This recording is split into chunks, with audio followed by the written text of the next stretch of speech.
Did Vince McMahon really have the right to remain silent? What did The Miz, Ryback, Goldust, Zack Ryder, R-Truth, Heath Slater, and Big Show all have in common? And last night's color of the night was green with orange text.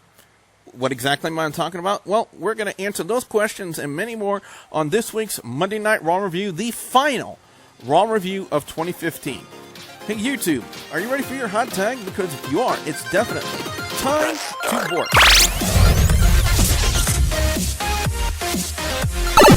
Greetings, YouTube. You have worked your way into another episode of WGS-TV right here on YouTube.com/WrestleGamer. I am the WrestleGamer, Double B Bongujo. Today is Tuesday, December 29th, 2015. I hope every one of you guys out there had a very pleasant Christmas and also have a very safe New Year with 2016 coming up. And a lot of big things I'm hoping for 2016, especially here on WGS-TV. But what we're going to be doing today, guys and gals, we're going to be taking a look at Monday Night Raw, talking about what happened, give our thoughts on it and our opinions. And, of course, as always, at the end of the videos, guys, you can also weigh in on Monday Night Raw yourselves. So before we get started, let's go ahead and introduce the panel for this week's Monday Night Raw review. First off, ladies and gentlemen, he is the host of Hardcore Wrestling Radio himself, the one, the only, unfortunately, Rick Head. Rick, how you doing?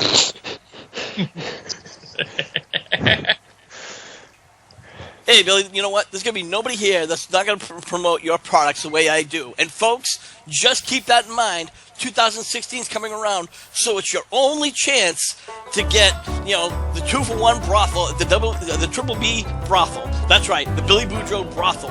Get one whore, get the second one absolutely free. My head hurts right now. Anyway, speaking of a living migraine, ladies and gentlemen, he's James from the Big Easy. James, how you doing? Does this brothel have ducks in it? Screw you.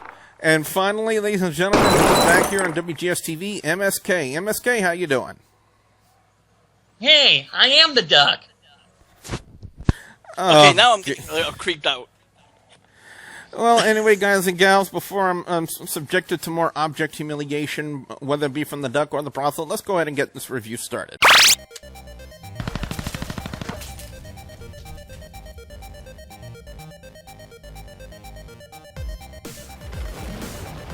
Now, as we look at the opening of Monday Night Raw this week, with the whole thing with Vince McMahon, Roman Reigns, and the cops, there were a lot of mixed reactions when it comes to that. For one thing, I thought it was actually entertaining and funny. For one point, I thought they were going to go the heel route and have Roman Reigns kicked out, but it turned to be the other way around. Stephanie was being threatened by the cops because Stephanie was getting in the cop's face, and Vince McMahon would end up putting his hands on the cops, and I put that in quotation marks, Rick. And he ends up taking the he ends up being carted off. And I know that before we started recording, you were responding to a lot of comments on Facebook, and for what you said, there have been a lot of negative reactions to the whole segment with Vince McMahon being arrested. Well, you know, it started off, a lot of fans were really complaining, saying that the acting was well overplayed from both Steph and Vince. And then there were others who really just were saying, you know, that I guess the New York City Police Department were actually getting phone calls from fans who were really upset about what happened. And again, those are just the marks. Some people didn't care for it, thought it was, you know, not needed. But getting back to the actual segment, I have to say it was fucking awesome. I was laughing my ass off. The show had only been 10 minutes in, and already I claimed that as the best segment of the night. One thing I definitely have to say about this is, if there are fans out there who actually thought Vince McMahon got legitimately arrested for something that happened on Monday Night Raw, then they definitely need to have their priorities rechecked. That's all I'm going to say. Oh, yeah, definitely. Now, let's look at the opening match, Kevin Owens and Neville. My first... Alright, I'm being informed by my sister that she says that the cop that arrested Vince McMahon last night, and again, I'm just going by with what my sister said, is the same cop that arrested Stephanie McMahon for slapping Brie Bella when she was in the crowd. Is there any validity to that statement? if you ask me, WWE does bring on a lot of police officers as actors. Actors, let me rephrase that, actors who portray themselves as police officers. So I think, I wouldn't be surprised if that was the case. As far as the actual police officers who, brought Vince to the police station, I would say yes, and I wouldn't be surprised if the New York Police Department got a hefty paycheck for that.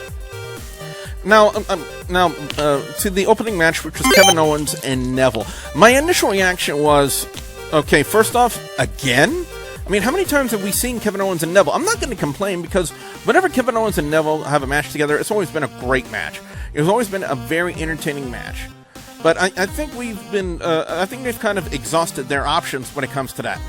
And, however, with this matchup right here, guys and gals, especially, in my opinion, James, this was a surprisingly quick match, considering how their past matches have gone. It is really. It's really surprising that they give Neville the win, but you understand that he won the Slammy for Break of the Year, so they might give him a small push, but as I said, small. But then, really, it's like you needed Kevin Owens to be a big heel, so I see why they did the whole attack thing after the match, because really, it's like, you can't give Neville like a quick win and just like think he can just walk away. You gotta see Kevin Owens beat up the hell out of the guy. And not only that, with Dean Ambrose coming in to make the save, you got to figure at some point, at any point in Monday Night Raw where Dean Ambrose would be involved in a match, they would have to do a run-in with Kevin Owens. But did that happen? Well, we'll talk about it when we get to that point in the show. Sasha Banks and Becky Lynch. MSK, I don't know how long I have said that the diva talents in WWE, especially on the main roster, really need to step up their game. And with Sasha Banks and Becky Lynch last night, MSK, they did just that. Well, it's about damn time. I mean, we've had to settle with the Bellas and models who can't fucking wrestle for the past few years, and now we got some good talent. Now, you think about this, James. Really. You think about this. These are two of the four horsewomen. Those two will bring down the house. They will be a good match, because look at their match at NXT Unstoppable. Unstoppable. They fought at Unstoppable. That was a good match. So I didn't expect anything different. The only thing is the difference is Team Bad. I don't know why, but yeah. And I gotta say, this was by far one of the better Divas matches I've seen on the main roster as of late. And it wasn't no 3 or 5 minute Divas match, ladies and gentlemen. This was a good, I want to say, 10 minutes, almost 15-minute match. And when you give anyone that allotted time to work a match, it's always for their benefit. You can't really, in my personal opinion, Rick, work a semi-decent match when you're only given a time frame of like 3 to 5 minutes. It's just not possible for anybody. Well, usually when they do those very short matches, usually it's followed up by the post-match post-match activities. I think there are those other cases where they're just a time burner. So in the first match, when you did the Owens versus Ambrose, Owens Neville match, that match, obviously you knew something was going to happen after the fact. Other matches, time burners. Oh, officially the match was 15 minutes 41 seconds. And one thing I have to say, guys and gals, this is how Divas matches should be worked in WWE. Take note to the people like Emma like Dana Brooke. Definitely Dana Brooke, because she can't work a damn match, and neither can Eva Marie. Those divas, especially the Brie Bella and Nikki, well, more Nikki Bella than Brie Bella, because Brie has always been the better Bella in my personal opinion. They need to take note and check out how this match was done, and start trying to find ways to replicate what they did in that match. Now, it might not be. I said replicate. I did not say duplicate, because they can't go toe for toe and move for move and do exactly what they did. But if they can bring that interest into it, if they can bring the crowd into it, and if they can make the match worth watching, then we'll know the divas in WWE have really stepped up their game. Now, on to the next match. It was Kalisto and Kofi Kingston. And first off, James, I've said this for the longest time.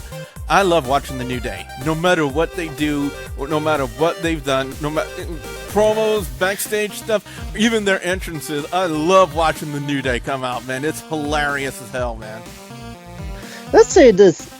They evolve from being like a terrible thing to where everybody just gets into it. I mean, you gotta have the people that say New Day sucks or New Day rocks, but they evolve to where, you know, they're the bad guys, but they're effective. It can get the crowd going. And we will fight your children. What? Again, that's why I love watching their promos, because it's always entertaining, you know, and you just love to watch the guys. I especially love watching them on Up, Up, Down, Down. Especially there was a particular video where both Austin Creed and Big E, by the way, for those of you who don't know who Austin Creed is, that's Xavier Woods. They did Five Nights at Freddy's 4, and the jump scare reactions that Big E had on that video were one of the funniest things I've seen since Markiplier. For those of you who haven't seen it, y'all need to go on the Up, Up, Down, Down YouTube channel and look up that video, and I promise you, it's worth watching. Now, as far as this matchup goes with Kalisto and Kofi Kingston, I got to say, two people who I consider to be really high flyers in the industry. That's Kalisto and Kofi Kingston. It was a really good match for what it was, and Kalisto would hit the Hurricanrana pin on Kofi Kingston, and might I say, Rick, almost shades of Rey Mysterio in WCW, wouldn't you say? Yeah, absolutely. And there is a minor note on the Kalisto. If you notice, guys, he took a really nasty bump, injuring his left shoulder, if I think it is. That's not Kalisto. That's Sin Cara. Sin Cara, sorry, wrong. It was two guys in a mask. Sorry, you know. No, that's the next. That's the next match. Yeah. But in general, yes, it was a great match. And if you want to add another high flyer to that, you got to put Neville on the ring. So I'd like to see a triple threat match between the three guys. And ever since that Salida del Sol off the top of the ladder, my ass is hurting from that. Exactly. I mean, to take those kind of spots, I think it's also fortunate that they don't do this like Combat Zone Wrestling. You know, they don't do all these insane spots on a regular basis. So I think that's probably why they can do extreme spots like the Salida del Sol off the top of the ladder from TLC, because probably the next ladder match probably won't be until Money in the Bank. But now on to what Rick was talking about with Sin Cara. Now, what would transition from this match to this match is Xavier Woods was frustrated over the fact that Kofi Kingston lost, and then challenged Sin Cara to take on Big E, and it was a spot on the outside, and I'm not exactly sure. I think it was like Big E yanking Sin Cara down to the ground, and something happened to his shoulder. Now, Rick, what were the reports saying about what happened with Sin Cara? According to Kalisto and even the WWE, he has dislocated his shoulder. Now, as we all can pretty much speculate, that the Lucha Dragons were kind of warming up to a title match against New Day. Now, if and when that's going to happen, or how that affects it, remains to be seen. But HWR will be covering that story as it progresses. In your personal opinion, well, let me ask this question, MSK. In your personal opinion, do you believe that this is a kayfabe injury, or do you believe that this is a legit injury to Sin Cara? Oh, are you talking to me? Anyone, actually. You know what? I'm going to be honest with you. I think it's a legit injury, because if you look, usually when somebody, quote-unquote, kayfabe gets an injury, that wrestler will work on it and work on it and work on it. In this case, if you watch the match very carefully, after he got that injury, they didn't even touch him. He worked through it, and kudos to him for doing that, but they never even touched that arm. Isn't it almost kind of the same thing, MSK, that happened with Sami Zayn and John Cena? Yeah, I think it. Yeah, I remember that. And even though I was telling Sammy over the television, "No, it's a trap! Don't do it, man!" All right, now, what would happen next? It was quite the spectacle, and allow me to explain a little bit before we give you guys our thoughts on it. What was set to happen was Miz TV. The Miz was going to do a year in review. Now, you would think probably a year in review for WWE, but no. Apparently, he was going to do a day-by-day review of his year, of the Miz's year of 2015, and it would spark a lot of people to come out. First, it would be Ryback, who said he's had his fill of Miz TV, followed by Goldust with all. Yeah, well, yeah, I got to say that. I love that. I thought that was pretty funny. I don't know if he intentionally did that or if that one was just one that just slipped out. But I got to say, I love that one. Goldust came out next with a reference to Miz winning the infamous Golden Globes. Zack Ryder would be out next to say that 2016 will be the year of Zack Ryder. Well, as long as he's working with Mojo Rawley and NXT, I ain't got a problem with that. Now, you know what? I do. I'm sorry. I know you're working on your preview for this segment, but you know what? The hype bros are not selling it for me. Me neither. Mojo Rawley has the personality of a cokehead. And you know what? That ain't hype. I'm sorry I said that. I apologize. That's on me. That's my bad. But following that, R-Truth would come out to make a plea to the fans to vote for him for Superstar of the Year for the Slammies. And once again, he had to be reminded that the Slammies were last week. And he was like, oh, yeah! I did win a Slammy last week. LOL Moment of the Year. And don't be surprised, guys and gals, if this is up for contention for next year's LOL Moment of the Year.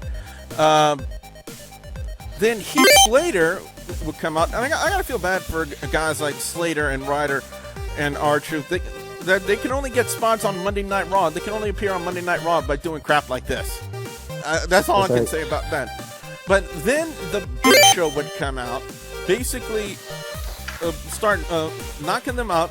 One thing I gotta love though, James, was R-Truth's attempt to knock himself out. That was oh God. That was funny. Oh my fucking God. I think this is the hardest I've laughed at a WWE thing in years. I have one question. Yes. What the fuck was Miz wearing? I have no idea. I don't know. According to shit, it is a burqa, whatever that is. It looks like a very long scarf. Yeah. Oh, Muslim women wear it. Okay, that makes a lot more sense for Miz. As far as my thoughts go to this segment, I didn't realize it was the Jobber of the Year in review. Yeah, but what this segment really turned out to be was Big Show announcing that he's going to enter the Royal Rumble, and I'm not really sure if he's saying that he's the first entrant into the Royal Rumble or if he's entering in at number one. If he's doing it like the first entrant into the Royal Rumble, like entering at number one, that could really put an interesting spin on how they work the Royal Rumble match in itself. But I think only time will tell as to whether or not that's actually the case, whether if he's going to enter in as number one or if he's going to be the first entrant into the Royal Rumble match. I think he's saying that he's the first entrant, that it doesn't matter where he be. If he is number one, then he would win. That's what he said. Not necessarily, and if I may go on to say, he did speculate that he wanted to be the number one entry. He wanted to be number one because the idea is, well, what he's, the spin on it is that he wants to knock every guy out and laugh and prove to the WWE universe that he's not done, that he's not ready to retire. If you ask me, I think he's going to be dominant, but I don't see him winning. And if he does, he won't win the title. Well, this would transition to a match between Big Show and Ryback, which wouldn't go on very long. And as expected, Big Show would take the heel route of walking out on the match. So Ryback would win by countout. But how many of you guys out there actually literally saw Big Show's handprint on Ryback's chest last night. Yeah. And I watched it in HD. If you ask me, I think that was probably Ryback's best spot. Pretty much. Now, on to the six-man tag match. We had Dean Ambrose and the Usos taking on Sheamus, Rusev, and King Barrett of the League of Nations. Now, I gotta say, it was a really good six-man tag match. The Usos would end up taking a beating, and the finish of the match would entail Sheamus hitting the brogue kick on one of the Usos, so the League of Nations would pick up the win. And as expected, Rick, and I said this on Facebook, that if they didn't do anything with Kevin Owens either running in during this match or attacking Ambrose after the match, I was going to be shocked, because it was, to me, for what they did earlier in the night, it was way too obvious that they were going to have Kevin Owens attack Dean Ambrose and powerbomb him through the announce table after the match was over. Yeah, absolutely. You knew that was coming, but I have to say one thing.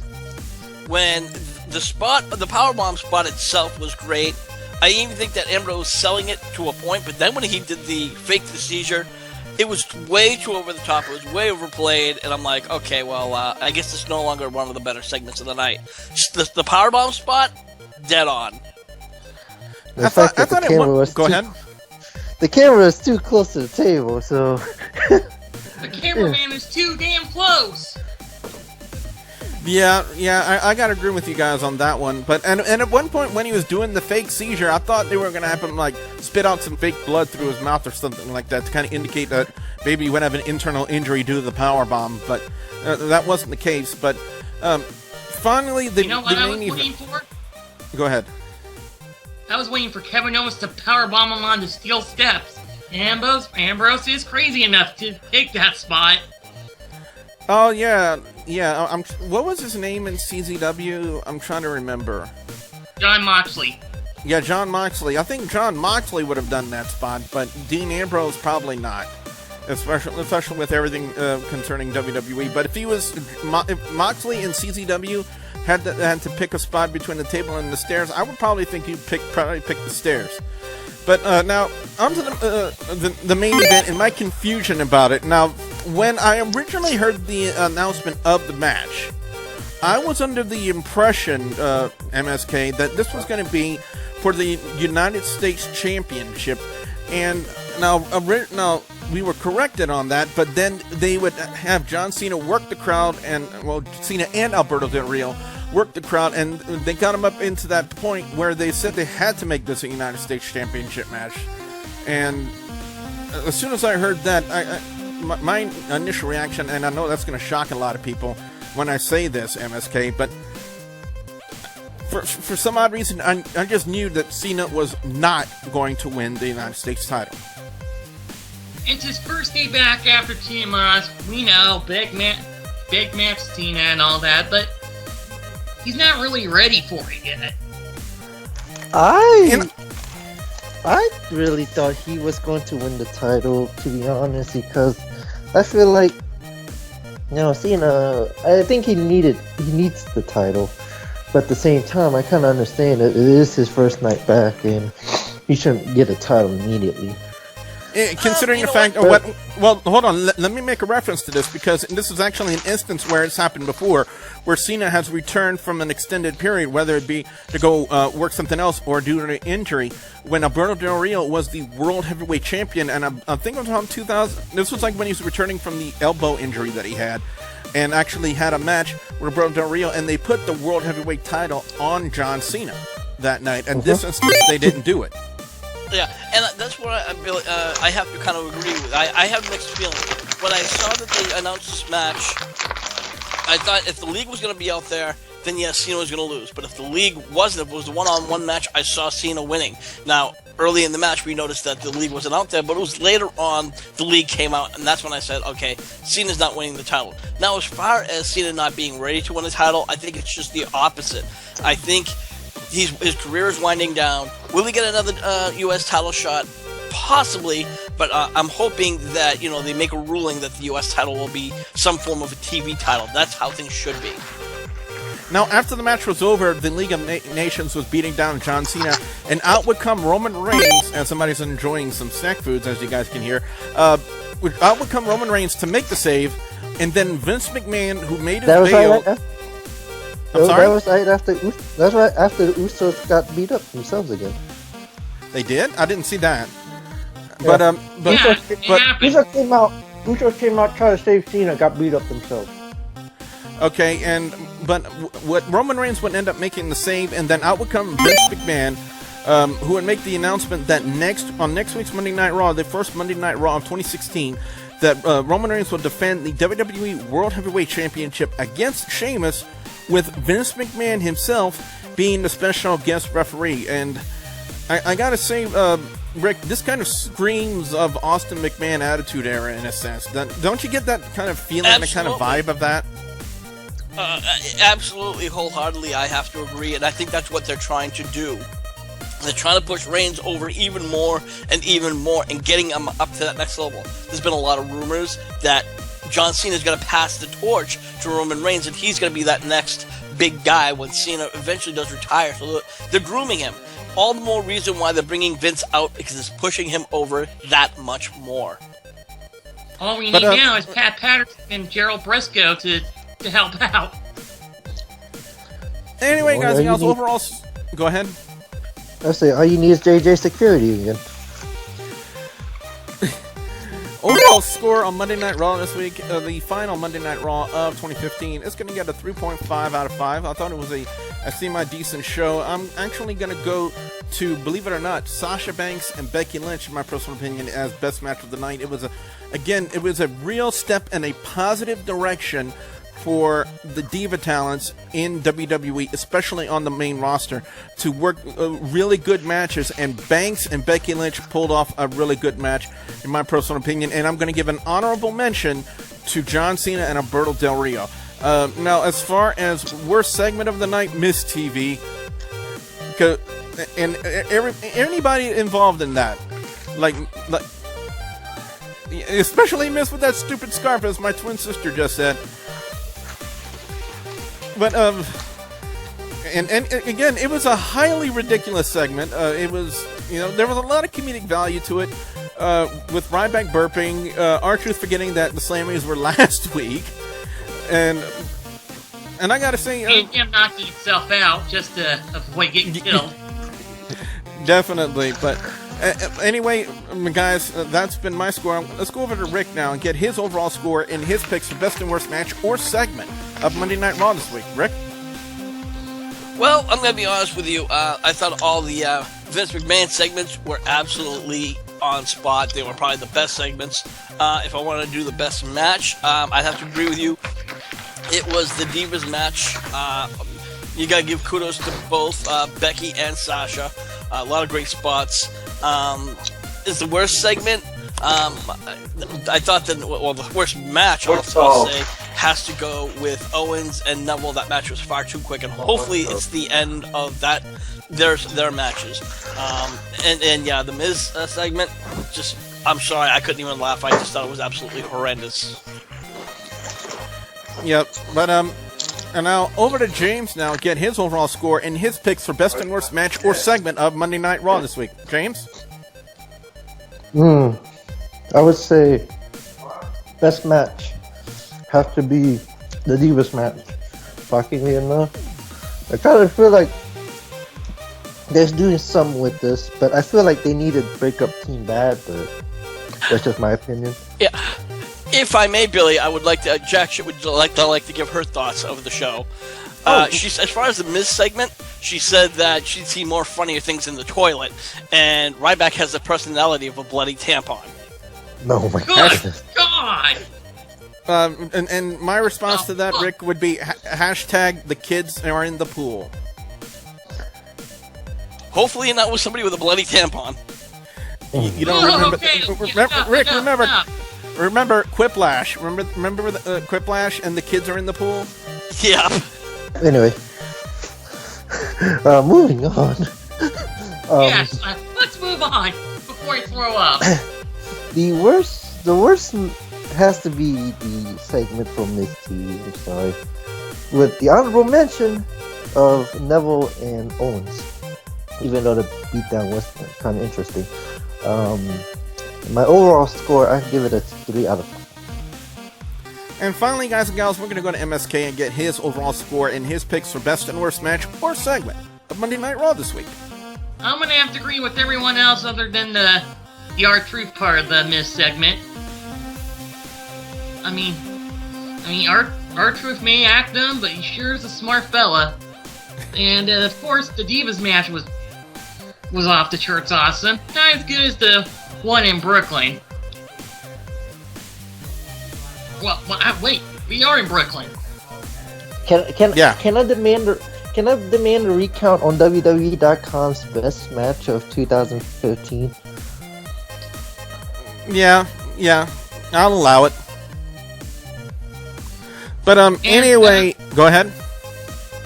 And as for the worst match, just because I would have to go for Neville and Owens, even though Neville took one of the sickest lariats I've seen in a long time. I actually jumped out of my chair for that. I'm like, oh my fucking god! Yep, even JBL admits he loves a good clothesline. Anyway, guys and gals, on that note, what we want to know from you guys out there, the viewers and subscribers, your thoughts on Monday Night Raw this week, the final Monday Night Raw of 2015. What are your overall scores? What are your picks for best and worst match or segment of Monday Night Raw? Definitely want to know what you guys out there have to say. Be sure to put your comments in the comment section below. Don't forget to like, favorite, and subscribe. Rick, where can fans check you out on HWR? When this mic is working.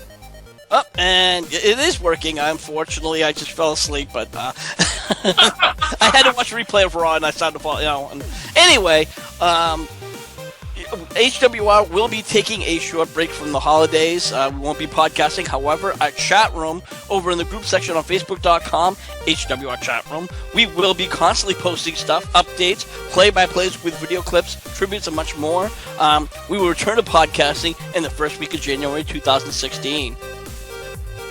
And when he is not plotting to kidnap MSK and hold him hostage in the basement of the Hudad Temple just so he can construct hamburger statues of him, James from the Big Easy is also on Twitch. James, where can they check you out?